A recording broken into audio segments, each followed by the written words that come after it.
നമസ്കാരം, എല്ലാവർക്കും ഇന്നത്തെ സൺറൈസ് കഫേയിലേക്ക് സ്വാഗതം.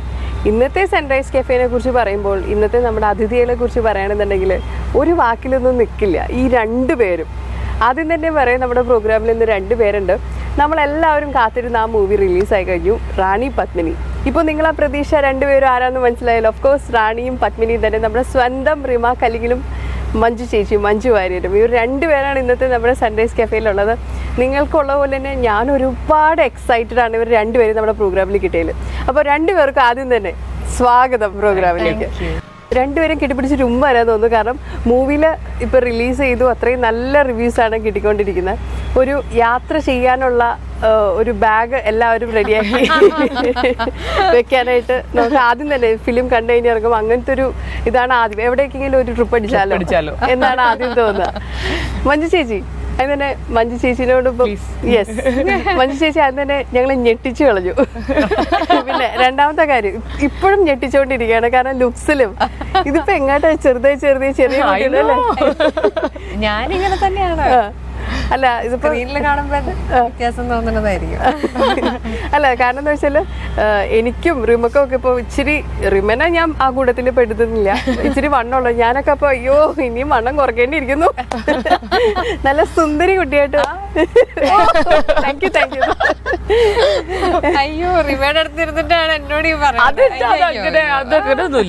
അല്ല, വേറൊന്നുമല്ല പറഞ്ഞത് അല്ലേ. റിമ പറയൂ. അല്ല, ഞാനും ചേച്ചിയുടെ അടുത്ത് പറയായിരുന്നു. ആക്ച്വലി ഞാനൊരു ഇടയ്ക്കൊരു റൂമർ കേട്ടിരുന്നു, ജോ ആൻഡ് ദി ബോയിന് വേണ്ടിയിട്ട് മഞ്ജു വാര്യർ തടി കുറയ്ക്കുന്നു എന്നൊക്കെ പറഞ്ഞിട്ട്. അപ്പൊ ഞാൻ ചോദിച്ചു, തടി കുറച്ചോ? എന്റെ റിമ ഞാൻ ഇങ്ങനെ തന്നെയല്ലേ എന്നാണ് മഞ്ജു ചേച്ചി ചോദിക്കുക. അപ്പൊ ഞങ്ങളുടെ അടുത്ത് ഈവൻ ഫോർ നമ്മുടെ മൂവിക്ക് വരുമ്പോഴും അത് ഷീ വാസ് വെരി ട്രിം. അതില് എനിക്കൊന്ന് ഡാൻസ് ചെയ്യുന്നോണ്ടായിരിക്കും അതിന് സ്പെഷ്യൽ കെയർ എടുക്കണമെന്ന് ചേച്ചി തന്നെ പറയണം. പക്ഷെ she has been very trim and fit. എപ്പോഴും ഇങ്ങനെ തന്നെ ഉണ്ടായിരുന്നു റാണി പത്മിനിയുടെ ഷൂട്ടിന്റെ സമയം. ഓക്കെ, ഇപ്പൊ നമ്മുടെ മൂവിയിലേക്ക് നമുക്ക് തിരിച്ചു വരാം. ഇല്ല, റാണിയോട് തന്നെയാണ് ആദ്യ ചോദ്യം. റിമയ്ക്ക് എങ്ങനെ ഇത്ര ആപ്റ്റ് ആയിട്ടുള്ള ഒരു അഭിനയിക്കേണ്ടി വന്നോ? ഐ തിങ്ക് ആഷിഖ് അത് മനസ്സിലാക്കി തന്നതായിരിക്കാം വേണമെങ്കിൽ. പക്ഷെ ഞങ്ങൾക്ക് വേണമെങ്കിൽ പറയാം, ഷെയ്ഡ്സ് ഉണ്ട് എന്ന് തന്നെ പറയാം. റാണിക്കും പത്മിനിക്കും നമ്മുടെ റിയൽ ലൈഫ് ക്യാരക്ടേഴ്സിന്റെ ചെറിയ ഷെയ്ഡ്സ് ഉണ്ടെന്ന് തന്നെ വേണമെങ്കിൽ പറയാം. അത് നമ്മളെ പെർഫോം ചെയ്യുമ്പോഴും ഹെൽപ്പ് ചെയ്യും. നമുക്ക് നമ്മുടെ ആറ്റിറ്റ്യൂഡും നമ്മുടെ നമ്മൾ ലൈഫിൽ നിന്ന് കാണുന്ന രീതിയിൽ തന്നെയാണ് നമ്മുടെ ക്യാരക്ടറും കാണുന്നുണ്ടെങ്കിൽ നമുക്ക് കൂടുതൽ എളുപ്പമാണ്. അല്ലെങ്കിൽ നമ്മൾ വർക്ക് ചെയ്യണം, ആ രീതിയിൽ ചിന്തിച്ച് ആ ആറ്റിറ്റ്യൂഡും ആ ബോഡി ലാംഗ്വേജും ഒക്കെ പിടിച്ച് അതിനനുസരിച്ച് നമ്മൾ ആക്ട് ചെയ്യണം. ഇതിപ്പോ അങ്ങനെ അല്ലാത്തത് കൊണ്ട് തന്നെ കുറച്ചും കൂടി എളുപ്പമാണ് എന്ന് വേണമെങ്കിൽ ഡെഫിനറ്റ്ലി പറയാം. അത് റിമയുടെ കുട്ടിക്കാലം ഒരാളുണ്ട്, അതുകൊണ്ട് റിമയുടെയും എന്റെയും ഉണ്ട് കുട്ടിക്കാലം. ഞങ്ങൾക്ക് തന്നെ സംശയം, ഇത് ഞങ്ങളുടെ കുട്ടിക്കാലം തന്നെ അത്ര സിമിലാരിറ്റി. ഞാൻ അതിലേക്ക് വരികയായിരുന്നു. ഞങ്ങൾക്ക് പോലും അത്ര ചായ ഉണ്ടാവില്ല കുട്ടിക്കാലത്ത്, അത്രയും സിമിലാരിറ്റി ഉണ്ട്. അല്ല, റിമയുടെ ഒക്കെ കുട്ടിക്കാലം ചെയ്തിന് ആ മോളെ ഒരെണ്ണം ശരിക്കും ഭയങ്കര ആ ഒരു ആറ്റിറ്റ്യൂഡ്, അതായത് ഐ ഡോണ്ട് കെയർ എന്നുള്ള ആറ്റിറ്റ്യൂഡ് തന്നെയാണ്. അതുപോലെ തന്നെ മഞ്ജു ചേച്ചിയുടെ ചെറുപ്പകാലം ചെയ്ത കുട്ടി ഞങ്ങൾ ഷൂട്ട് ചെയ്യുമ്പോൾ പറയായിരുന്നു, ഒരു ഭയങ്കര ഒരു കാംനെസ് ഉള്ള ചെറിയ കുട്ടികൾക്ക് നമ്മൾ അത്ര കാമായിട്ടുള്ള കുട്ടികളെ നമ്മൾ കാണില്ല. നമ്മൾ കുറച്ചൊക്കെ കഴിഞ്ഞിട്ടൊക്കെയാണല്ലോ ഏകദേശം ജീവിതമൊക്കെ മടുക്കുമ്പോഴാണല്ലോ ഇച്ചിരി കാംനെസ് ഒക്കെ വരിക. ഇത് വളരെ ചെറിയ കുട്ടിയാണ്. പക്ഷെ ആ മഞ്ജു ചേച്ചിക്കുള്ള ആ ഒരു കാംനെസ് ആ കുട്ടിക്കും ഉണ്ട് എന്ന് എനിക്ക് തോന്നി. അല്ലേ, ആ കണ്ണ് ചിമ്മാതെ ഇങ്ങനെ നോക്കി കിടക്കുന്ന ഒരു സീനുണ്ട് ആ സോങ്ങില്. That was such a beautiful shot. കുട്ടികളാണ്. അതേപോലെ ഞങ്ങളുടെ ടീനേജ് അഭിനയിച്ച കുട്ടികൾ രണ്ടുപേരും.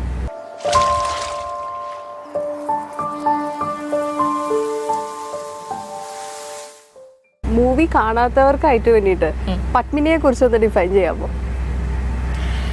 പത്മിനി ഒറ്റ വാക്കിൽ പറയുകയാണെങ്കിൽ ലവബിൾ ആണ്. ഭയങ്കര എന്നുവെച്ചാൽ ഒരു സാധാരണ പെണ്ണിന്റെ എല്ലാ നിഷ്കളങ്കതയുണ്ട്, അതേസമയം കുശുമ്പുണ്ട്, എല്ലാം ഉണ്ട്, കുറുമ്പുണ്ട്. അത് നമുക്ക് ടീച്ചറിലൊക്കെ കാണുമ്പോ മഞ്ജു ചേച്ചി ഇങ്ങനെ ആലോചിച്ചിരിക്കുന്ന ഒരു ഇതുണ്ടല്ലോ, അതിൽ നമുക്ക് കാണുമ്പോ നമുക്ക് ഒന്ന് ഊഹിക്കാം ഇയാൾ ഇങ്ങനെയൊക്കെ ആയിരിക്കും എന്നുള്ളത്. അപ്പോൾ പത്മിനിയുടെയും റാണിയുടെയും പത്മിനിയുടെയും ഒരു യാത്രയെ കുറിച്ചാണ് ഈ സിനിമ. അതെ, അപ്പോ കൂടുതൽ പറഞ്ഞാൽ ഇതിന്റെ ഒരു രസം പോകും. അപ്പൊ അതുകൊണ്ട് ലവബിൾ ആണ് എന്നൊറ്റ ക്യൂട്ടായിട്ടുള്ള എന്റെ മനസ്സിന് ഭയങ്കര ഇഷ്ടമുള്ള ഒരു ക്യാരക്ടറാണ് പത്മിനി. അത് പറയാം. ഇപ്പം പിന്നെ പത്മിനിനെ കുറിച്ച് എനിക്ക് പറയാനുള്ള ഒരു നമ്മൾ അങ്ങനത്തെ ഒരുപാട് ക്യാരക്ടേഴ്സിനെ കാണും. എന്നുവെച്ചാൽ നാട്ടിൻപുറത്ത് പഠിച്ച് വളർന്ന് പുറത്തേക്കൊന്നും ട്രാവൽ ചെയ്യാതെ ചിലപ്പം കുറെ കുട്ടികള് കല്യാണം കഴിഞ്ഞിട്ടാവും ആദ്യമായിട്ട് അല്ലെ പുറം ലോകം ഒന്ന് കാണുക. അപ്പൊ അവിടെ ചെന്നെത്തുമ്പോ ഒരുപാട് ആഗ്രഹങ്ങളും ഒരുപാട് ഡ്രീംസും ഒക്കെ ആയിട്ടാവും അവരവിടേക്ക് എത്തുക. അപ്പൊ അതിന്റെ ഒരു നിഷ്കളങ്കതയും അതിന്റെ ഒരു വൈഡ് ആയിട്ടുള്ള കുട്ടികളെ നമ്മൾ കാണും കുറെ സ്ഥലങ്ങളിൽ.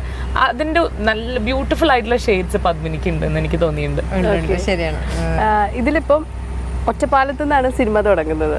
അത് കഴിഞ്ഞ് പല പല പല പല സ്ഥലങ്ങളിൽ ചെന്ന് അങ്ങ് പീക്ക് ലെവലിൽ എത്തി നിൽക്കുന്നതാണ്. അതെ, ആ ഒരു എക്സ്പീരിയൻസിനെ കുറിച്ച് നിങ്ങൾ രണ്ടുപേരും ഈ ഫിലിമിൽ ഇപ്പം ഈ ഒരു ഇന്റർവ്യൂ ആണ് നിങ്ങൾ രണ്ടുപേരും ചോദിച്ചിട്ട് വലിയൊരു നഷ്ടമായി പോകും. സിനിമയെ കുറിച്ച് ബാക്കിയുള്ള രഹസ്യങ്ങളൊന്നും നമ്മളോട് പറയാൻ വേണ്ട, അല്ലേ? പോയി കണ്ടു. അതെ, കണ്ട് ഈ യാത്ര ചെയ്യാനായിട്ട് ഒരുപാട് ഇഷ്ടമുള്ള ആളാണ് മഞ്ജു ചേച്ചി. എങ്ങനെയുണ്ടായിരുന്നു ആ ഒരു സാധാരണ ഒരു യാത്രയല്ല? അതെ, ശരിയാണ്. ഞാന് പലപ്പോഴും ഈ പറഞ്ഞ വലിയ ഇഷ്ടമുള്ള ആളാണ്. ഈ ഇഷ്ടം മാത്രമേ മിക്കവാറും ഉണ്ടാവാറുള്ളൂ. ഇങ്ങനെ ആലോചിക്കുകയും ആഗ്രഹിക്കുകയും ചെയ്യൽ മാത്രമേ ഉണ്ടാവാറുള്ളൂ. പക്ഷെ ഇത് ഇങ്ങനെ ഒരു എക്സ്പീരിയൻസ് എൻ്റെ ജീവിതത്തിൽ നേരിട്ട് അത് ഈ ഷൂട്ടിങ്ങിൻ്റെ ഇടയിൽ കൂടി ആയത് എൻ്റെ കൂടുതൽ അതിനൊരു ആഡഡ് ഭാഗ്യമായിട്ടാണ് ഞാൻ വിചാരിക്കുന്നത്. ഞാൻ ആദ്യമായിട്ടാണ് മണാലി ആ ഭാഗത്തേക്കൊക്കെ പോകുന്നത്. അപ്പോൾ ആ ഷൂട്ട് ചെയ്യുമ്പോഴും അല്ലാത്തപ്പോഴും ഉള്ള ഓരോ അനുഭവങ്ങളും ഞാനിങ്ങനെ ഭയങ്കര ഇങ്ങനെ ഒരു എന്താ പറയുക ഒരു ആർത്തിയോടെ ഞാൻ ഇങ്ങനെ ആസ്വദിച്ച് ഇങ്ങനെ മനസ്സിൽ ചെറിഷ് ചെയ്യാണ് ശരിക്കും പറഞ്ഞാൽ. നമ്മൾ കാണാത്ത സ്ഥലങ്ങൾ നമ്മളൊക്കെ ടി വിയിലും അല്ലെങ്കിൽ പല പുസ്തകങ്ങളിലും ഒക്കെ മാത്രം കണ്ടിട്ടുള്ള ഹിമാലയത്തിന്റെ ആ ഒരു ഗംഭീരമായിട്ടുള്ള ഇങ്ങനെ പ്രൗഢി എന്നുള്ളൊരു വാക്ക് എനിക്ക് ഉപയോഗിക്കാൻ തോന്നുള്ളൂ. ഒരു ഭംഗി എന്നുള്ള വാക്കൊക്കെ ഒരു അണ്ടർസ്റ്റേറ്റ്മെന്റ് ആണ് ശരിക്കും പറഞ്ഞാൽ. അപ്പൊ അതൊക്കെ ഇങ്ങനെ നമ്മുടെ കണ്ണിന് ഈശ്വര ഇതൊക്കെ ശരിക്കുമുള്ളൊരു നമ്മൾ നേരിട്ട് കണ്ണുകൊണ്ട് കാണുകയാണോ എന്ന് അവിശ്വസനീയമായിട്ട് പല സന്ദർഭങ്ങളിലും നമുക്ക് തോന്നും. നമ്മൾ കാണാത്ത എത്രയോ കാഴ്ചകൾ, ഇത് ഇത്രയും മനോഹരമായിട്ടുള്ളൊരു ഭൂമി, ഇത്രയും മനോഹരം നമ്മുടെ ഇന്ത്യയിൽ തന്നെയാണ്. ഈ കാണുന്ന ഒരു മഞ്ഞുമലകളും ഇത് തന്നെയാണ്. ഈ നമ്മൾ കാണുന്ന മരുഭൂമി രാജസ്ഥാൻ, അതേപോലെ നമ്മുടെ ഈ കേരളം പച്ച ഇങ്ങനെ പൊതച്ച് കിടക്കുന്ന കേരളം, ഇതൊക്കെ ഒരേ രാജ്യത്ത് തന്നെയാണ് എന്നുള്ളൊരു ഞെട്ടിപ്പിക്കുന്ന കാര്യം. അതൊക്കെ നമുക്ക് ഭയങ്കര അഭിമാനം തോന്നുന്ന നിമിഷങ്ങളും ഭയങ്കര മൊമെന്റ്സും ഉണ്ട്. നമ്മളൊക്കെ മനുഷ്യരൊക്കെ എത്ര നിസ്സാരന്മാരാണ്. പ്രകൃതി എന്ന് പറയുന്ന ഒരു മഹാശക്തിയുടെ മുന്നിൽ അത് നമ്മുടെ അഹങ്കാരവും നമ്മുടെ ഒരു എന്തെങ്കിലും അഹങ്കാരമൊക്കെ ഉണ്ടെങ്കിൽ അതൊക്കെ ഇങ്ങനെ ഇല്ലാണ്ടായി പോയിക്കൊണ്ടിരിക്കുന്നു അല്ലേ. നമ്മുടെ മനസ്സിന് വല്ലാത്തൊരു ശാന്തത, അതൊക്കെ ശരിക്കും പറഞ്ഞാൽ അത് യാത്ര ചെയ്തവർക്ക് പെട്ടെന്ന് മനസ്സിലാവുമെന്ന് എനിക്ക് തോന്നുന്നു. അല്ലാത്തവർക്കൊരു യാത്ര പോയി കഴിഞ്ഞ് ഇതൊക്കെ അനുഭവിച്ചാൽ തന്നെ അത് പോകൂ. മൂവി കണ്ടുകഴിയുമ്പോൾ ഞാൻ ആദ്യം പറഞ്ഞല്ലോ ഒരു ബാഗ് ട്രിപ്പ് അടിക്കാൻ ആരെങ്കിലും റെഡിയാണ്. അല്ല, യാത്ര എന്ന് പറയുമ്പോൾ പലർക്കും പല സങ്കല്പങ്ങളാണ്. ചിലർക്ക് ഇങ്ങനെ ഒരു ഭയങ്കര സിറ്റി ഇതിലേക്ക് പോവുക, അങ്ങനെ ചെയ്യുക, അടിച്ചു പൊളിക്കുക, ഒരു ക്ലബിൽ പോവുക അടിച്ചു പൊളിക്കുക, അല്ലെങ്കിൽ ഷോപ്പിംഗ് ചെയ്യുക, അങ്ങനെ ചെയ്യുക, ഒരു ഫ്ലൈറ്റിൽ കയറി എങ്ങോട്ടെങ്കിലും പോകുക, അങ്ങനെയൊക്കെ ആയിരിക്കും. ഞാനും സത്യം പറഞ്ഞാൽ അങ്ങനെയുള്ള യാത്രകളെ ചെയ്തിട്ടുള്ളൂ. പക്ഷെ ഇങ്ങനെയുള്ളൊരു യാത്ര അനുഭവം ഒരിക്കലെങ്കിലും ഒരാളുടെ ജീവിതത്തിൽ അത് ഈ സിനിമ കാണുമ്പോൾ മനസ്സിലാവും. അല്ലാതെ പേഴ്സണലായിട്ട് എനിക്കുണ്ടായ ഒരു അനുഭവം ഇനിയും ഇങ്ങനെ നമുക്ക് ഒരു സൗകര്യങ്ങളും ഇല്ലാത്തൊരു സ്ഥലത്ത് ഒരു പ്രിപ്പറേഷനും ഇല്ലാതെ പോകുമ്പോൾ ഉണ്ടാവും അങ്ങനെ കിട്ടുന്ന ഒരു എക്സ്പീരിയൻസും നമ്മൾ എല്ലാ സാഹചര്യങ്ങളിലും നമ്മൾ സന്തോഷമായിട്ട് ജീവിക്കാൻ പഠിക്കുന്ന ഒരു അനുഭവമൊക്കെ ഉണ്ടല്ലോ. അത് എല്ലാവരും അതൊന്ന് അനുഭവിച്ചറിയുക തന്നെ വേണമെന്നാണ് എനിക്ക് പറയാറുള്ളത്. അത് നമ്മളെ ഒരു വ്യക്തി എന്നുള്ള രീതിയിലും ഒക്കെ വല്ലാതെ അത് മാറ്റും, വളർത്തും. ഇപ്പം യാത്ര ഇപ്പം റീമ എനിക്ക് തോന്നുന്നു അത്യാവശ്യം യാത്രകൾ ഒരുപാടൊക്കെ ഇഷ്ടമാണ്, ഒരുപാട് ട്രാവൽ ചെയ്യാറുണ്ട് എന്നുള്ള കാര്യം നമുക്ക് എല്ലാവർക്കും അല്ലെ. റീമ പല ഇന്റർവ്യൂസിലൊക്കെ പറഞ്ഞു കേട്ടിട്ടുണ്ട്. പക്ഷെ മഞ്ജു ചേച്ചി ഈ പറഞ്ഞ ഒരുപാട് ഇഷ്ടങ്ങൾ ഉണ്ടായിട്ട് അത് ഈ പറഞ്ഞ പോലെ ഇതിനു മുന്നേ ഇത്രയും ലോങ് ആയിട്ടുള്ള യാത്രയ്ക്ക് ഞാൻ ഇങ്ങനെ പോയിട്ടില്ല. അതിന്റെ ഏറ്റവും ഇന്ത്യയിൽ തന്നെയാണ് ഇങ്ങനെ ഒരുപാട് സ്ഥലങ്ങളുണ്ട്. ഇപ്പോൾ നമ്മൾ പോയത് ഹിമാചൽ പ്രദേശിലേക്ക് മാത്രമാണ്. അതല്ലാതെ ജമ്മു കാശ്മീരിലും പല സംസ്ഥാനങ്ങളിലായിട്ട് ഇങ്ങനത്തെ പല നമ്മൾ കണ്ടിരിക്കേണ്ട ഒരുപാട് കാര്യങ്ങൾ നമ്മുടെ ഭാരതത്തിൽ തന്നെ ഉണ്ട്. എനിക്ക് തോന്നുന്നു എല്ലാവരും ഇപ്പോൾ ഒരു ഇന്ത്യൻ ആയിട്ടുണ്ടെങ്കിൽ എല്ലാവർക്കും ഒരു കുറച്ചൊക്കെ ഒന്ന് വലുതായി കഴിയുമ്പോൾ ഒരു ആഗ്രഹമാണ് ഇങ്ങനെയുള്ള സ്ഥലങ്ങളിലേക്കൊക്കെ പോവാന്നുള്ളത്. പക്ഷെ നമ്മളൊക്കെ ഒന്ന് പിന്തിരിപ്പിക്കുന്ന കാര്യം എനിക്ക് തോന്നുന്നു അവിടെയുള്ള ഒരു റിസ്ക് ഫാക്ടർ തന്നെയാണെന്ന് തോന്നുന്നു. കാരണം നിങ്ങൾ എനിക്ക് ഏറ്റവും വലിയൊരു അത്ഭുതം വെച്ചാൽ ആദ്യം തന്നെ ആഷിഖ് ജീനോടാണ് അതിനുള്ള ഒരു വലിയൊരു താങ്ക്സ് പറയുന്നത്. കാരണം ഇത്രയും നല്ല ഒരു സ്ഥലം, അതും എത്രത്തോളം റിസ്ക് ആണെന്നുള്ള കാര്യമാണ് നമ്മുടെ മനസ്സിലേക്ക് വരുന്നത്. എപ്പോൾ വേണമെങ്കിലും അവിടെ താമസിക്കുന്നവർക്ക് ഒരു പക്ഷേ ഇതൊന്നും ഒന്നും അല്ലായിരിക്കാം, പക്ഷേ നിങ്ങൾ അവിടെ പോയി ഇത്രയും ഒരു ക്രൂ അവിടെ പോയി ഷൂട്ട് ചെയ്തുകൊണ്ട് വരാന്ന് പറഞ്ഞാൽ ഇച്ചിരി ചെറിയ കാര്യമല്ല. നമ്മുടെ ടീം അതെ ഒരു ടീമായിരുന്നു. ഞാൻ ഈ ഒരു സ്ഥലത്തെ കുറിച്ചൊക്കെ അറിഞ്ഞായിരുന്നു. മേലോട്ട് ചെല്ലുന്നവരും കുറച്ച് ശ്വാസം കിട്ടാണ്ടാവും, അങ്ങനെയുള്ള അതെ അങ്ങനെയുള്ള സുഖമില്ലാതായ കുറച്ച് പേരുണ്ട്. നിങ്ങൾ രണ്ടുപേരും നിങ്ങളുടെ അവസ്ഥ എന്തായിരുന്നു? റാണിയുടെയും പത്മിനിയുടെ അവസ്ഥ എന്തായിരുന്നു? എനിക്ക് പിന്നെ ഇതൊക്കെ ഭയങ്കര ഇഷ്ടമായതുകൊണ്ട് എന്ത് സംഭവിച്ചാലും ഇത് ആസ്വദിച്ചിട്ടുള്ള കാര്യമുള്ളൂ എന്ന് പറയുന്ന ഒരു മാനസികാവസ്ഥയായിരുന്നു. സത്യം. റിമോ പറയൂ. വയ്യാതെ കിടന്നാലും ഇതിങ്ങനെ കണ്ട് ആസ്വദിക്കും. അങ്ങനെ എന്തെങ്കിലുമൊക്കെ ഒരു കൊച്ചു സംഭവങ്ങൾ ഉണ്ടായോ? ഇതിപ്പോ നമ്മൾ ട്രാവൽ ചെയ്യുമ്പോൾ ഞങ്ങളിപ്പോ പറയുമ്പോ തുടങ്ങിയത് ഞങ്ങൾ ഒറ്റപ്പാലത്ത് നിന്നാണ്. ഒറ്റപ്പാലം, ഡൽഹി, ചണ്ഡീഗഡ്, മണാലി, ജിസ്പ. അപ്പൊ ഈ 3 സ്ഥലങ്ങളിൽ ഇപ്പൊ ആളുകളെ എടുക്കുകയാണെങ്കിൽ നമ്മുടെ ഒറ്റപ്പാലത്തുള്ള ഗ്രാമപ്രദേശത്തുള്ള ഭയങ്കര സിമ്പിൾ ആയിട്ടുള്ള ആളുകളെ കണ്ട് ഡൽഹി, ചണ്ഡീഗഡ് എത്തുമ്പോൾ കുറച്ചും കൂടി ഡൽഹിയിലൊക്കെ അവരവരുടെ കാര്യങ്ങൾ നോക്കി ഭയങ്കര മത്ലബി എന്നല്ല ഞാൻ പറയാം, ഭയങ്കര പ്രാക്ടിക്കലായിട്ട് അവരുടെ കാര്യങ്ങൾ വേണ്ടി ഓടി നടക്കുന്ന ആളുകളിൽ നിന്ന് ജിസ്പ എത്തുമ്പോഴേക്കും ഒരു വില്ലേജിൽ 500 പേരേ ഉള്ളൂ. 500 പേരെ ആകെ കൂടി ആ വില്ലേജിലുള്ളൂ. അപ്പോൾ എല്ലാവർക്കും അങ്ങോട്ടും ഇങ്ങോട്ടും അറിയുന്ന വളരെ സ്നേഹം നിറഞ്ഞ ആളുകൾ. അപ്പോൾ ഈ ആളുകളിൽ തന്നെ നമ്മൾ ഭയങ്കര മാറ്റങ്ങൾ കാണും. പിന്നെ ക്ലൈമറ്റ് നോക്കുകയാണെങ്കിൽ നമ്മുടെ ഹ്യൂമിഡ് ക്ലൈമറ്റ് എന്ന് വളരെ ഡ്രൈ ആയ ചൂടുള്ള ഡൽഹിയിൽ നിന്ന് വളരെ തണുപ്പ്, എല്ല് കോച്ചുന്ന തണുപ്പുള്ള മണാലി. അപ്പം നമ്മൾ ഇങ്ങനെ പലതരം എക്സ്പീരിയൻസസ് ആണ് നമ്മൾ ഓരോ സ്ഥലത്തു നിന്നും നമുക്ക് കിട്ടുന്നത്. നമ്മൾ പല ആളുകളായിട്ട് ഇൻറ്ററാക്ട് ചെയ്യുന്നു, പലതരം സാഹചര്യങ്ങൾ ചെയ്യും, പലതരം ഫുഡിൽ അഡ്ജസ്റ്റ് ചെയ്യുന്നു. ഇതെല്ലാം ഐ തിങ്ക് നമ്മൾ പുതിയ കാര്യങ്ങൾ പഠിക്കുകയാണ് ഓരോ സ്ഥലത്തേക്ക് പോകുമ്പോഴും. അത് ഭയങ്കര ബ്യൂട്ടിഫുൾ ആയിട്ടുള്ള എക്സ്പീരിയൻസ്. ഇതിപ്പോൾ ഞങ്ങൾ മൂവിക്ക് വേണ്ടി ആയതുകൊണ്ട് ഞങ്ങൾ കുറേ കാര്യങ്ങളൊക്കെ ടേക്കൻ കെയർ ആണ്. ഇപ്പോൾ ആർട്ടിസ്റ്റുകൾ എന്ന് പറയുമ്പോൾ തന്നെ ഒരു സെറ്റിൽ ഏറ്റവും ഭാഗ്യം ചെയ്തിട്ടുള്ള ആളുകളാണ് ആർട്ടിസ്റ്റുകളാവാന്നാണ് പറയുക. അത് എൻ്റെ അടുത്ത് ലാൽ ജോസ് സാറാണ് ഇത് എൻ്റെ അടുത്ത് ഒരിക്കൽ പറഞ്ഞിട്ടുള്ളത്. കഴിഞ്ഞ ജന്മത്തിൽ ഒരുപാട് പുണ്യം ചെയ്തവർ ഈ ജന്മത്തിൽ ആക്ടേഴ്സ് ആവുത്രേ. എന്നുവെച്ചാൽ ലോകത്തിലെ ഏറ്റവും ബ്യൂട്ടിഫുൾ ആയിട്ടുള്ള ജോലിയും ഏറ്റവും പാമ്പർ ചെയ്യപ്പെടുന്നതും ഏറ്റവും എന്താ പറയുക റിവാർഡ്സ് കിട്ടുന്നതും എല്ലാം ആർട്ടിസ്റ്റുകൾക്കാണ്. ഇപ്പോൾ ഒരു മൂവി എടുത്ത് നോക്കുകയാണെങ്കിൽ, ഒരു ഇൻഡസ്ട്രി എടുത്ത് നോക്കുകയാണെങ്കിൽ തന്നെ. അപ്പോൾ അങ്ങനെ നോക്കുമ്പോൾ ഞങ്ങൾ ആക്ച്വലി ഭയങ്കര സെക്യൂർഡ് ആയിരുന്നു. ഞങ്ങളുടെ സേഫ്റ്റിയും കാര്യങ്ങളൊക്കെ ഭയങ്കരമായിട്ട് നോക്കിയിരുന്നു, നമ്മുടെ പ്രൊഡ്യൂസേഴ്സ് ആണെങ്കിലും നമ്മുടെ ടീമാണെങ്കിലും. പക്ഷെ ഇപ്പോൾ ഞങ്ങളുടെ സൗണ്ട് റെക്കോർഡിസ്റ്റ് ഉണ്ട് അനുരാജ് എന്ന് പറഞ്ഞിട്ട്. അപ്പം അനുരാജ് വലിയൊരു ബാഗ് ഉണ്ട്, ഇറ്റ്സ് വെരി ഹെവി. ആൻഡ് ഈ മൈക്കും എക്വിപ്മെന്റും കൊണ്ടൊക്കെ നമ്മുടെ പിന്നാലെ ഞങ്ങൾ ഓടി നടക്കുന്നതിന് പിന്നാലെ ഈ എക്വിപ്മെന്റും പിടിച്ച് ഓടണം. ഇപ്പം ഹാൻഡ് ഹെൽഡ് നമ്മുടെ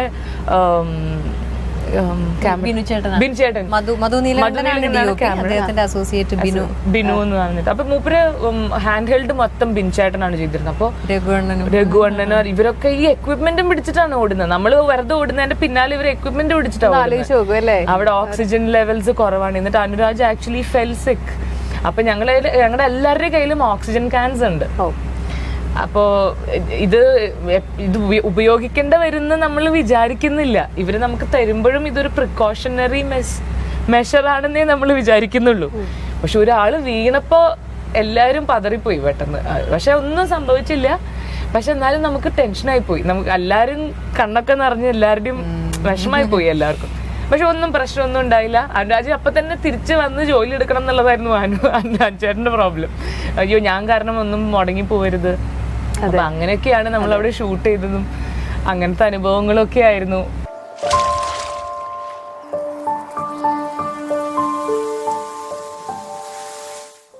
ഇവിടെ സത്യം പറഞ്ഞ ഒരാളുടെ കുറവുണ്ട് ശരിക്കും പറഞ്ഞു കഴിഞ്ഞാൽ. നിങ്ങൾ രണ്ടുപേരും പറയുന്നു നമ്മുടെ സ്വന്തം ആഷിഖ് ജി, അദ്ദേഹത്തിന്റെ കൂടി കുറച്ചും കൂടി കാര്യങ്ങൾ കിട്ടിയിരുന്നെങ്കിൽ ഒന്നും കൂടി രസമായിട്ട് പോകുന്നു തോന്നും. അപ്പൊ എനിക്കിനി അടുത്ത ക്വസ്റ്റ്യനും റിമേനോട് തന്നെയാണ്. ശരിക്കും പറഞ്ഞാൽ ഇപ്പം നിങ്ങൾ രണ്ടുപേരും ഇപ്പോൾ ടേക്കൊക്കെ പോകുമ്പോൾ ആരെങ്കിലും ഒക്കെ ഒരാൾ തെറ്റിക്കുമ്പോൾ നമുക്കിത് അറിയാനുള്ള ഒരു ആഗ്രഹം കൊണ്ട് ചോദിക്കാണ്, വഴക്ക് പറയോ അല്ലെങ്കിൽ എങ്ങനെയാണ്? ഒരിക്കലും വഴക്കൊന്നും ഒരിക്കലും പറയില്ല. അതിപ്പോ ഞങ്ങളോടൊന്നല്ല, ആഷിഖ് അങ്ങനെ ഒരു ആർട്ടിസ്റ്റിനെ വഴക്ക് പറയുന്നൊന്നും ഞാൻ ഇതുവരെ കണ്ടിട്ടില്ല. ബിക്കോസ് നമ്മള് അത്രയ്ക്കും ഒരു ഒരു ലെവൽ ഹെഡഡ് ആയിട്ടും നമ്മുടെ എനർജി വളരെ കൃത്യമായിട്ട് നിന്നാലേ നമുക്ക് പെർഫോം ചെയ്യാൻ പറ്റുള്ളൂ. അതുകൊണ്ട് സെറ്റിൽ എന്തൊക്കെ ടെൻഷൻസ് ഉണ്ടെങ്കിലും ആർട്ടിസ്റ്റുകളെ അറിയിക്കാതിരിക്കാനാണ് എല്ലാവരും ശ്രമിക്കുക മാക്സിമം. അത് ആഷിക്ക് ഡെഫിനറ്റ്ലി അങ്ങനെയാണ്. പരമാവധി ആർട്ടിസ്റ്റുകളെ ഡിസ്റ്റർബ് ചെയ്യില്ല ആരും. ബിക്കോസ് അവർ പെർഫോം ചെയ്യേണ്ട സമയത്ത് അവർ ലെറ്റ് ദം ബി ക്ലിയർ എന്നുള്ള രീതിയിൽ. വഴക്കൊന്നും ഒരിക്കലും ഇതുവരെ പറഞ്ഞിട്ടില്ല. ഓക്കെ, റാണി പത്മിനിയുടെ ഈ ഒരു മൂവിയുടെ ആദ്യം ഒരു ത്രെഡ് വന്നപ്പോൾ തന്നെ ഇപ്പൊ ഇതിലേക്ക് റിമേ ആയിക്കോട്ടെ മഞ്ജു ആയിക്കോട്ടെ നിങ്ങളൊക്കെ എങ്ങനെയാണ് ഇതിലേക്ക് വരുന്നത്? അല്ലെങ്കിൽ ഇങ്ങനെ ഒരു ആഗ്രഹം മനസ്സിൽ ഉണ്ടായിരുന്നോ? ഈ യാത്ര റിലേറ്റഡ് ഒരു ഫിലിം, ഒരു ട്രാവൽ മൂവി ആയിരുന്നു ഇവരുടെ മനസ്സിൽ. അതുപോലെ അത് ട്രാവൽ എന്ന് പറയുമ്പോൾ ഈ പറയുന്ന പോലെ ആൺകുട്ടികൾ ട്രാവൽ ചെയ്യുന്നത് നമ്മൾ കുറേ കാണും അല്ലെ, ഫ്രണ്ട്സ് ആയിട്ട് ഒരു ഗ്രൂപ്പ് ഓഫ് ഫ്രണ്ട്സ് ആയിട്ട് പോകുന്നത് കാണാം. ഇപ്പൊ നീലാകാശം കഴിഞ്ഞിട്ട് തന്നെ കുറെ പേര് ബുള്ളറ്റ് എടുത്ത് ഇപ്പൊ വീട്ടിൽ നിന്ന് പറഞ്ഞിട്ട് ഇവർക്ക് എപ്പോ വേണമെങ്കിൽ ട്രിപ്പിന് പോവാം. നമ്മൾ പെൺകുട്ടികൾ ട്രാവൽ ചെയ്യുന്നതാണ് നമ്മൾ അധികം കാണാത്തത്. ഇപ്പൊ ഇതിലും റാണിയും പത്മിനിയും ശരിക്കും ഒരു ട്രാവലിന് പോകുന്നതൊന്നും അല്ല. ഇത് ഒരു ട്രാവൽ അവരുടെ ലൈഫിന്റെ ഭാഗമായി വന്ന് പെടുന്നതാണ് ശരിക്കും പറയുകയാണെങ്കിൽ. പക്ഷെ എന്നാലും that travel helps them in that journey എന്ന് നമ്മൾ ഇതിൽ ഡെഫിനറ്റീവായിട്ട് കാണിക്കുന്നുണ്ട്. അത് നമുക്ക് ഇത് കാണുന്ന പെൺകുട്ടികൾക്കും ആൺകുട്ടികൾക്കും വലിയവർക്കും ചെറിയവർക്കും എല്ലാവർക്കും ഇത് കാണുമ്പോൾ അതിൻ്റെ ഒരു ബ്യൂട്ടി, അതിൻ്റെ അങ്ങനത്തെ ഒരു ഇൻസ്പിറേഷൻ ഉണ്ടാവണം എന്ന് ഞങ്ങൾക്ക് ആഗ്രഹം ഉണ്ടായിരുന്നു. ഇപ്പൊ അതിരെ പറഞ്ഞു ഇത് കണ്ടു കഴിഞ്ഞപ്പോ പെട്ടിയും കിടക്കി എടുത്ത് പോകണം തോന്നി എന്ന് പറഞ്ഞെങ്കിൽ ഈ സിനിമയുടെ ഉദ്ദേശം കൃത്യമായി ഒരു ഓഡിയൻസിലേക്ക് എത്തിയെന്ന് ഞങ്ങൾക്ക് സന്തോഷിക്കാം. പിന്നെ അത് മാത്രമല്ല, ഈ മൂവിയുടെ ടീസർ ഇറങ്ങിയ സമയമുണ്ടല്ലോ മഞ്ജുചേച്ചി, നമുക്ക് ഇതിങ്ങനെ ഒരു ട്രാവൽ റിലേറ്റഡ് ആയിട്ടൊരു സംഭവം. ഈ പറഞ്ഞ പോലെ ആൺകുട്ടികൾക്ക് മാത്രം എല്ലാവിധ സ്വാതന്ത്ര്യങ്ങളും കാര്യങ്ങളൊക്കെ ഉണ്ട്, പെൺകുട്ടികൾക്ക് ഒരുപാട് ആഗ്രഹങ്ങളുണ്ട്. അത് അവരിങ്ങനെ ഉള്ളിൽ ഇങ്ങനെ വെച്ച് അടിച്ച് ഇങ്ങനെ വെക്കും. അപ്പോൾ ഇത് ഇറങ്ങിയതിന് ശേഷം നമുക്ക് ഈ ട്രെയിലർ ഇറങ്ങിയ ശേഷം നമുക്ക് ആദ്യം കിട്ടിയ എൻ്റെ ഒരു ഫ്രണ്ട് പറഞ്ഞതെന്ന് വെച്ചാല് ആ കുട്ടി മുൻകൈ എടുത്തിട്ട് ഒരു ട്രിപ്പൊക്കെ അറേഞ്ച് ചെയ്യാൻ വേണ്ടി, അത് ലേഡീസിന് വേണ്ടി മാത്രം. ഇവിടെ മൂന്നാറ്, അതുപോലെ തൃപ്പൂണിത്തുറ, അമ്പലങ്ങളാണെങ്കിൽ അങ്ങനെ, ക്ഷേത്രങ്ങളാണെങ്കിൽ അങ്ങനെ ഒരു കാര്യം കൂടി ഉണ്ടായി എന്നുള്ളത് ഒരു മൂവി റിലേറ്റ് ചെയ്ത്. ശരിക്കും മൂവി ഒരു ആർട്ട് വർക്ക് ഇൻസ്പയർ ചെയ്ത് ഉണ്ടാവുന്ന ഒരു ചേഞ്ച് എന്ന് പറയുകയാണെങ്കിൽ ഇങ്ങനത്തെ ചേഞ്ചസ് വേണം ഉണ്ടാവുകയാണെങ്കിൽ. ഒരു ലൈൻ പറയുന്നത്, ഒരു പെൺകുട്ടിക്ക് വീട്ടിലിരുന്നാൽ പറ്റാവുന്ന അപകടങ്ങളെ റോട്ടിലും ഉള്ളൂ. അപ്പൊ എന്ത് വന്നാലും ഫേസ് ചെയ്യാ, അത്രേ ഉള്ളൂ. അല്ലാണ്ട് എന്തെങ്കിലും അപകടം സംഭവിച്ചാലോ എന്ന് പേടിച്ച് ചിറകൊതുക്കി ഇങ്ങനെ ഇരിക്കുകയല്ല വേണ്ടത്. ചിറകൊതുക്കി ഇരുന്നാൽ പിന്നെ എങ്ങനെ പറക്കും? അതെ, അതൊരു വലിയൊരു പോയിന്റ് ആണ്. അപ്പൊ അതുകൊണ്ട് മഞ്ജു ചേച്ചിയുടെ ഇനി അടുത്തൊരു യാത്ര പ്ലാൻ ചെയ്യുന്നുണ്ടെങ്കിൽ അത് എവിടേക്കായിരിക്കും?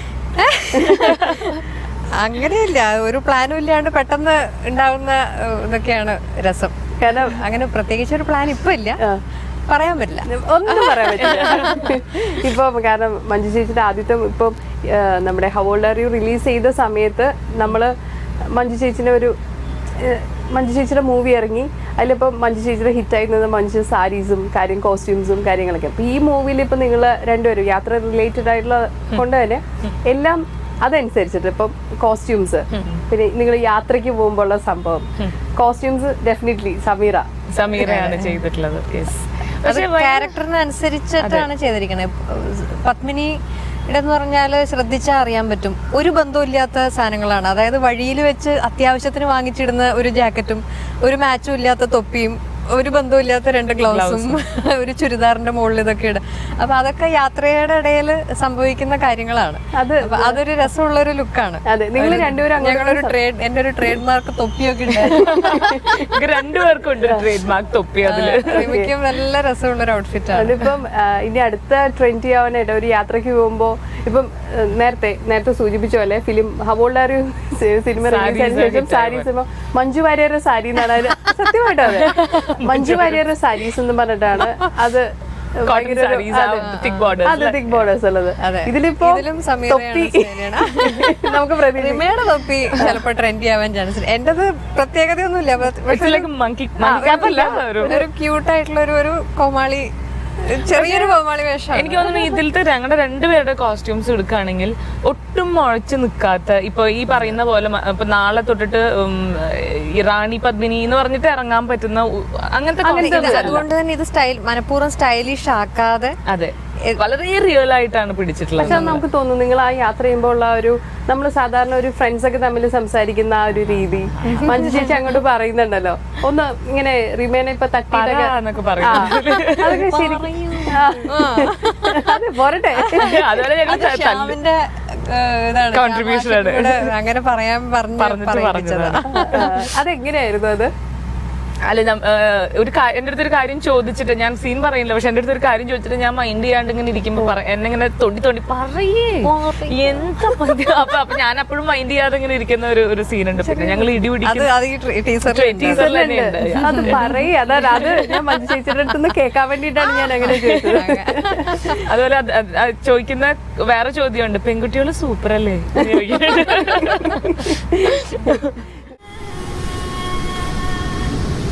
റാണി, പെൺകുട്ടികൾ സൂപ്പർ അല്ലേ?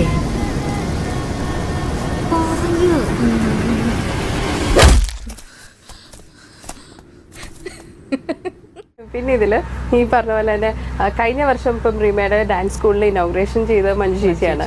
അപ്പൊ ആ ഒരു സമയത്ത് മനസ്സിൽ ഇങ്ങനെ ഒരു കാര്യം ഉണ്ടായിരുന്നോ? അന്ന് മഞ്ജു ചേച്ചിയോട് എന്തെങ്കിലും സൂചിപ്പിക്കുകയോ കാര്യങ്ങളൊക്കെ ചെയ്തിരുന്നോ? ഇല്ല, അന്ന് ഇങ്ങനെ ഒരു മൂവി പോലും ഉണ്ടാവും മനസ്സിൽ ഉണ്ടായിരുന്നില്ല.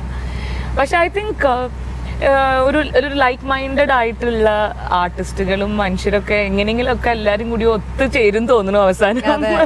ഞങ്ങളുടെ എല്ലാവരുടെയും വൈബ്സും എനർജിയും ഞങ്ങളെല്ലാരും ചെയ്യാൻ ആഗ്രഹിക്കുന്ന വർക്കുകളും എല്ലാം കുറെ രീതിയിൽ സിമിലർ ആണ്.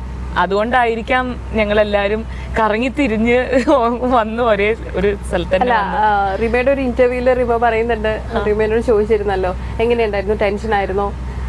റിമയ്ക്ക് ഒരു ചെറിയ ടെൻഷൻ ഉണ്ടായിരുന്നോ, അങ്ങനെ എന്തൊക്കെയോ. അല്ല, ടെൻഷൻ എന്നുള്ളതിനേക്കാളും കൂടുതൽ ഒരു എക്സൈറ്റ്മെന്റ് ആണ്, അതൊരു നെർവസ് എനർജി അല്ലേ? അതെ, ഈ ഇരിക്കുന്ന എനിക്കും ആ എക്സൈറ്റ് നിങ്ങൾ രണ്ടുപേരും വന്നപ്പോ കാരണം ഉണ്ടായിരുന്നു. അതൊരു നല്ല രീതിയിലാണ് ഞാൻ പറയുന്നത്. അതൊരു നല്ല രസമുള്ള എനർജിയാണ് സത്യം പറയുകയാണെങ്കിൽ. നെർവസ് എനർജി, ഇതൊരു പുതിയ എക്സ്പീരിയൻസ് ആണ്. ഇത് വളരെ ചുരുക്കം പേർക്ക് കിട്ടുന്ന ഭാഗ്യമാണ് എന്ന് അറിഞ്ഞുകൊണ്ടുണ്ടാവുന്ന ഒരു നെർവസ് എനർജിയാണ് അത്.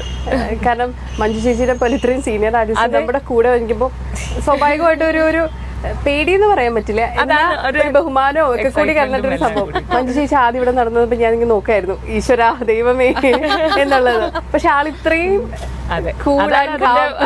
അടുത്ത സൈഡ് അതാണ് ശരിക്കും പറയുമ്പോ. നമ്മൾ അങ്ങനെയൊക്കെ വിചാരിച്ച് പോയി കഴിയുമ്പോ അങ്ങനത്തെ ഒരു നെർവസ് എനർജിയുടെ ആവശ്യമില്ല.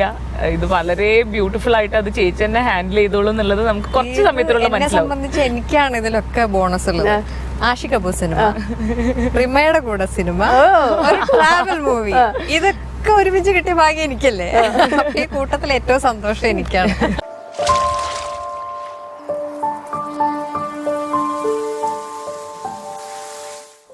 അതാ നിങ്ങളുടെ രണ്ടുപേരും മുഖത്ത് ഇങ്ങനെ സന്തോഷം, ഇങ്ങനെ ഈ കുഞ്ഞു പിള്ളേരുടെ ഒരു നിഷ്കളങ്കമായ ചിരി എന്നൊക്കെ പറയില്ലേ. ഇപ്പൊ മഞ്ജു ചേച്ചിയുടെ ആണെങ്കിലും റിമയുടെ ആണെങ്കിലും മുഖത്ത് നമ്മൾ ആ പഴയ കാലത്തേക്കൊക്കെ തിരിച്ചു പോയതുപോലെ നമ്മുടെ കുട്ടിക്കാലം കാര്യങ്ങളൊക്കെ ഉണ്ടല്ലോ. അതിൽ ചിലപ്പോ ഈ നമ്മൾ ചെയ്ത യാത്രക്ക് എന്തെങ്കിലും ഡെഫിനറ്റ്ലി നമ്മൾ ഒരുമിച്ച് യാത്ര ചെയ്തിട്ടുണ്ടെങ്കിൽ വേറൊരാളുടെ എല്ലാ നല്ല സ്വഭാവങ്ങളും പൊട്ട സ്വഭാവങ്ങളും നമുക്ക് മനസ്സിലാവും എന്നുള്ളതാണ് പറയാ. വെച്ചിട്ടുണ്ടെങ്കിൽ ട്രാവൽ ചെയ്യുമ്പോൾ നമുക്ക് എത്ര കാലം അഭിനയിക്കാൻ പറ്റും, ഫേക്ക് ആയിട്ട് നാമ്പാലം പിടിച്ചിരിക്കാൻ പറ്റില്ല. പ്രത്യേകിച്ച് ഇങ്ങനെയുള്ള സ്ഥലത്തേക്കും കൂടി പോകുമ്പോ നമ്മളെ അങ്ങോട്ടും ഇങ്ങോട്ടും കൂടെ നിൽക്കാതെ നിവൃത്തിയില്ലാത്ത തരം ടെറേനും സ്ഥലങ്ങളൊക്കെ ആയിരുന്നു. അതുപോലെ നിങ്ങൾ രണ്ടുപേരും പറയും മഞ്ജു ചേച്ചിയുടെ നല്ല സ്വഭാവം പൊട്ട സ്വഭാവം, നല്ല സ്വഭാവം പൊട്ട സ്വഭാവം. പറയാനുള്ള ഒരു കാര്യം പെട്ടെന്ന് ഓർത്തത്, കാരണം ഈ മണാലിയിലൊക്കെ ഷൂട്ട് ചെയ്തു നല്ല തണുപ്പും ഒക്കെ, എനിക്ക് ഓടുന്ന കുറച്ച് സീൻസ് ഉണ്ടായിരുന്നു. അപ്പൊ അതിന്റെ ഇടയിൽ എനിക്കൊരു മസിൽ പുള്ള് സംഭവിച്ചു കാലില്.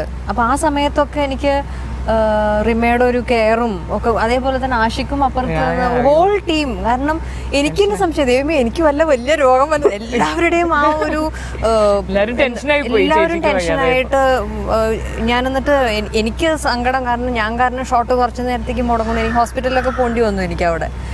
അപ്പോൾ എല്ലാവരും ഞാനൊരു സോറി, ഞാൻ കുഴപ്പമില്ല, വേഗം ശരിയാവും, ഞാൻ അയ്യോ ചേച്ചി പ്ലീസ് അങ്ങനെയൊന്നും പറയരുത്, ചേച്ചിക്ക് ഒരു ബുദ്ധിമുട്ടുണ്ടാവരുത് എന്നൊക്കെ പറഞ്ഞിട്ട് ആ സമയത്തൊക്കെ ഉണ്ട്. ആ ഒരു ടീമിൻ്റെ ഒരു കെയറും സപ്പോർട്ടും, എന്താ വേണ്ടത്, ഡോക്ടറെ ഇങ്ങോട്ട് വിളിക്കണോ അല്ലെങ്കിൽ തൊട്ടടുത്ത ഹോസ്പിറ്റൽ ഏതാണെന്ന് അന്വേഷിക്കണോ, വണ്ടി റെഡിയാക്കണോ, അങ്ങോട്ട് ഓടണോ. അപ്പോൾ അതൊക്കെ എന്നെ സംബന്ധിച്ച് നമ്മളെ ഭയങ്കരമായിട്ട് നമ്മളെ ടച്ച് ചെയ്യുന്ന കാര്യങ്ങളാണ് അതൊക്കെ. ആ ഒരു കെയറും ഇതൊക്കെ ഭയങ്കരമായിട്ട് എന്നെ സേഫ് ആൻഡ് സെക്യൂർ കംഫർട്ടബിൾ ആയിട്ട് വെച്ചിരുന്നു എല്ലാവരും. ഇപ്പോഴും ഞാൻ പറഞ്ഞ ആ ചോദ്യത്തിന് നിങ്ങൾ രണ്ടുപേരും മറുപടി അറിയില്ല, പറയൂ എന്താണത്?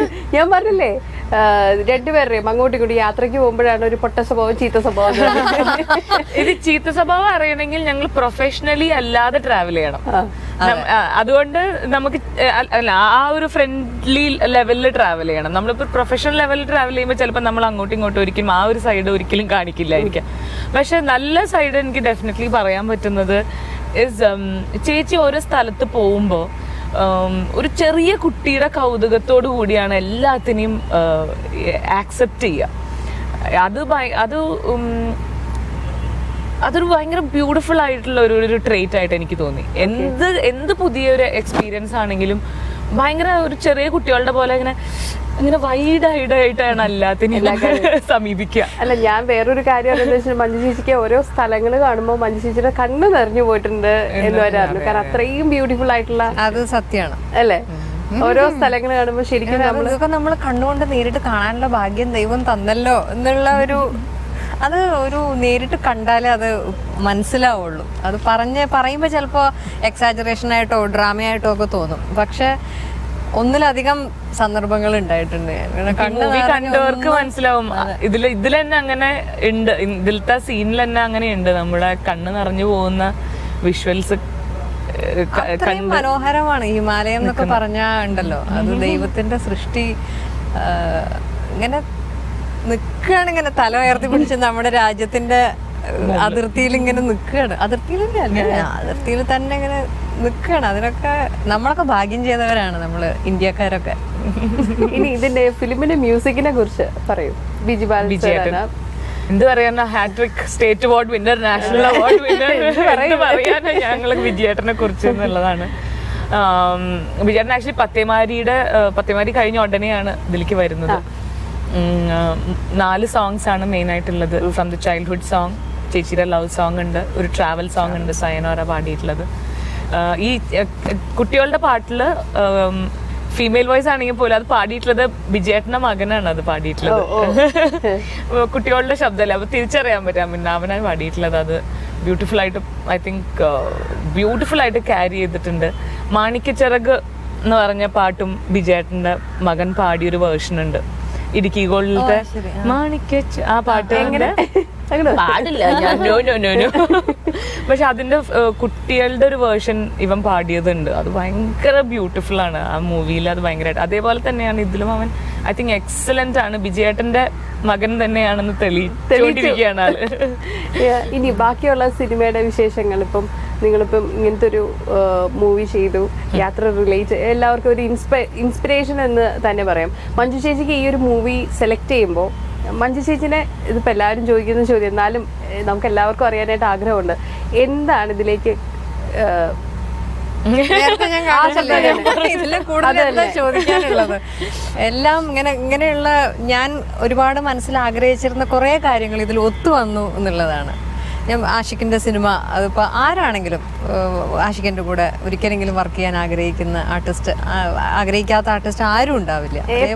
ആഷിഖിനെ ഈ പറഞ്ഞ പോലെ ആഷിഖ് ജീനെ ഏതൊരു സമയത്താണ് മഞ്ജു ചേച്ചി നേരിട്ട് കാണുന്നതും? ഈ ഫിലിമിന്റെ ഡിസ്കഷൻ വഴിയിലല്ലോ, മാമാങ്കത്തിന്റെ സമയത്താണ്, ലോഞ്ചിന്റെ സമയത്താണ് ആദ്യമായിട്ട് ഞങ്ങൾ നേരിട്ട് കണ്ട് പരിചയമാവുന്നത്. ആ സമയത്താണ്. അല്ലാതെ തന്നെ എനിക്ക് ഞാൻ എപ്പോഴും പറയാറുണ്ട്, ഇവരെ രണ്ടുപേരെ ഇൻഡിവിജ്വലായിട്ടും എനിക്ക് ഒരുപാട് സ്നേഹം തോന്നിയിട്ടുള്ള ആൾക്കാരാണ്. ആഷിഖ് ആണെങ്കിലും റിമ ആണെങ്കിലും ഇവർ ഒരുമിച്ച് ഒരു കപ്പിൾ എന്ന നിലയിലും എനിക്ക് ഭയങ്കര മനസ്സുകൊണ്ട് എനിക്ക് സന്തോഷം തോന്നുന്ന ഒരു കാഴ്ചയാണ് ഇവരെ രണ്ടുപേരും ഒരുമിച്ച് കാണുക എന്നുള്ളത്. അതേപോലെ തന്നെ ഇവരുടെ പേഴ്സണാലിറ്റിയെ കൂടാതെ തന്നെ ഇവരുടെ ബോഡി ഓഫ് വർക്കും അവർ ചെയ്തിട്ടുള്ള കാര്യങ്ങളും ഒക്കെ ഒരുപാട് എനിക്ക് ഇഷ്ടമുള്ള രണ്ടുപേരാണ് ആഷിഖും റിമയും. അപ്പോൾ അവരുടെ കൂടെ ഒരു ടീമായിട്ട് വർക്ക് ചെയ്യാൻ പറ്റുമെന്ന് പറഞ്ഞാൽ, അല്ല ഞാൻ പറഞ്ഞത്, ഇവരെക്കാട്ടിലൊക്കെ കൂടുതൽ സന്തോഷം എൻ്റെ ഭാഗ്യം എന്നാണ് ഞാൻ വിചാരിക്കുന്നത്. അതല്ലാതെ ഇപ്പൊ നമ്മുടെ ഒരു കംപ്ലീറ്റ്, ഇപ്പൊ മധു നീലകണ്ഠനാണ് ക്യാമറ, ബിൻചേട്ടനായിരുന്നു associate cameraman. Shyam Pushkaran and രവിയാണ് ഇതിന്റെ സ്ക്രിപ്റ്റ് എഴുതിയിട്ടുള്ളത്. ഞാൻ ശ്യാമേട്ടന്റെ രണ്ടാമത്തെ പടത്തിലാണ്. ഞാൻ ഇന്ന് മലയാള സിനിമയിൽ നിന്നല്ല, ഇന്ന് ഇന്ത്യൻ സിനിമയിൽ തന്നെ I think he's one of the top notch script writers. എനിക്ക് ഒരുപാട് ആരാധനയുള്ള ഒരു റൈറ്ററാണ്. പറയുമ്പോൾ എൻ്റെ വളരെ ക്ലോസ് ഫ്രണ്ടാണ്. പക്ഷേ I really look up to him. I love his work. And പ്രത്യേകിച്ച് ഫീമെയിൽ ക്യാരക്ടേഴ്സ് ഹാൻഡിൽ ചെയ്യാൻ ശ്യാമേട്ടൻ്റെ അത്രയ്ക്ക് എന്താ പറയുക, പക്വത എന്നാണോ പറയേണ്ടത്, അല്ലെങ്കിൽ ശ്യാമേട്ടൻ്റെ ലൈഫിന് തന്നെ ശ്യാമേട്ടൻ്റെ അമ്മയായിട്ടുള്ള റിലേഷൻഷിപ്പും ശ്യാമേട്ടൻ്റെ ചേച്ചിയായിട്ടും വൈഫായിട്ടും വൈഫിന്റെ അമ്മയായിട്ടുള്ള റിലേഷൻഷിപ്സ് എല്ലാം എനിക്ക് അറിയുന്നതാണ്. അത് നമുക്ക് ആ ഫിലിം കാണുമ്പോൾ ശരിക്കും അറിയാൻ പറ്റും ആ പെൺകുട്ടികളിലെ ഓരോരോ കാര്യങ്ങൾ. സ്ക്രിപ്റ്റ് റൈറ്റേഴ്സ് വളരെയധികം അടുത്ത് നിന്നിട്ടാണ് അറിഞ്ഞിട്ടാണ് എഴുതിയിട്ടുള്ളത് എന്നുള്ള കാര്യത്തിൽ ഒരു സംശയം വേണ്ട. അതില് ഞാനിത് നേരത്തെയും പറയുണ്ടായി, ഞാൻ പിന്നെയും പറയാണ്, ഞാൻ കണ്ടിട്ടുള്ളതിൽ വെച്ച് ഏറ്റവും നല്ല ഫെമിനിസ്റ്റുകളാണ് ആഷിഖ് അബുവും ശ്യാം പുഷ്കരനും.